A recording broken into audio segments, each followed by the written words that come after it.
umaga mga kadudis. Ayan, ulam natin mga kadudis. Pangat na tilapia na nilagyan ko ng alagaw. Ayun. Natuyo nga yung sabaw kaya pakasarap niyan mga kadudis. Ulam natin yan ngayong pananghalian.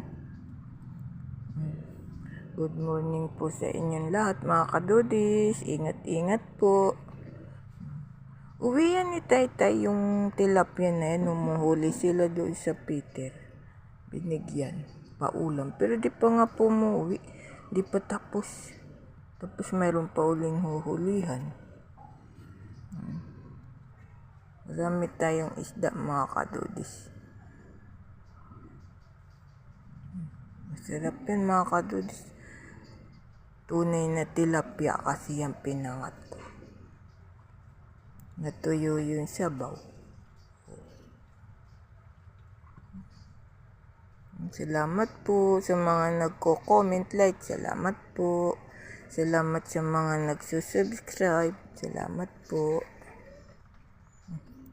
Ito, mga kadudis, ulam natin yan. At may alagaw yan mga kadudis. Nilagay ko. Ayan.